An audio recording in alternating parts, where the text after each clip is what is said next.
Sonic Forces came out recently, and I haven't played it and probably never will. Well, never is a strong word. Maybe one day I'll find it in a bargain bin and give it a shot. But I have no real interest in it, and almost all the reviews I've seen of it have been pretty negative.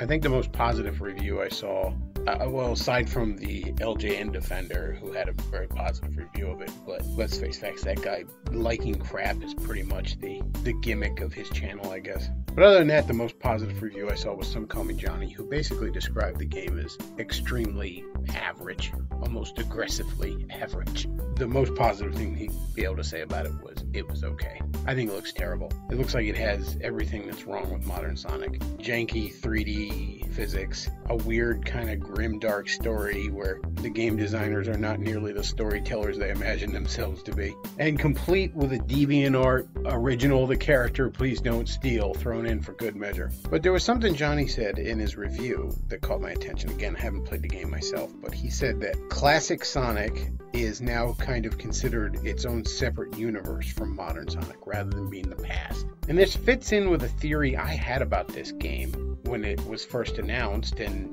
they announced that classic Sonic would be in it and there would be a third character. My theory was the third character was going to be Sonic from the Sonic Boom universe. And if classic Sonic is indeed a parallel universe to modern Sonic, then that would sort of make sense, because obviously Boom Sonic would have to be a parallel universe to both of them. Now, there's a few reasons I think this. Again, the making classic Sonic a parallel universe is kind of just further shows me that this was the case. But supposedly the OC character uses some sort of like grappling hook that's similar to the energy weapon thing that they used in Sonic Boom. There was like some Sonic art books that came out, I think last year, where there was what looks like some sort of promotional art of the 3 different Sonic designs all jumping towards something together. So I think it was originally going to be Sonic Boom. I had a lot of people when I first suggested that be like, oh no, that's stupid. They wouldn't do that because nobody likes Sonic Boom. Well, the games are bad, yes, but people actually really like the cartoon. I've even enjoyed the cartoon, aside from the old Sad AM cartoon with Princess Sally and the Freedom Fighters and all. I think it's easily the best cartoon, again, aside from that one. Not that that's a high bar, because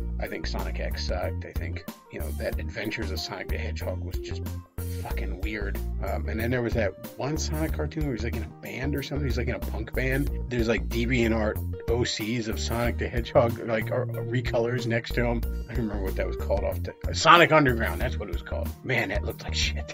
But yeah, I don't, first of all, I don't want Sonic Forces to do well and all, but it would have been a good idea to try and redeem the Sonic Boom side franchise. And they could have done it. I mean, but they could have done a lot of things. But like I said, I think it was supposed to be Boom, and I think that got scrapped, and I haven't heard anybody else mention that, but the pieces are all there. The other thing I'm going to say while I'm talking about Sonic Forces, and we're already seeing a bit, but I hope it does really badly. I hope it continues to get shit on by the critics, and I hope it doesn't sell a good amount. And the reason I hope that is because I want to see games like Sonic Mania just become what Sonic is again, because that's when Sonic was good. Sonic Team doesn't know what the hell they're doing, and I want to see them all basically moved on to other projects, if not fired, and make the guys that made Sonic Mania with Christian Whitehead, make that Sonic Team, so we can just have games like that, because those are good games.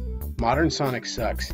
I don't think there's been a single good 3D Sonic, and yes, I'm including the adventure titles in that. There have been some that have been okay, and that's the best you can say about it. None of it compares to the magic that was Genesis era Sonic. That's all I got for tonight, folks. Thanks for listening. Back off out.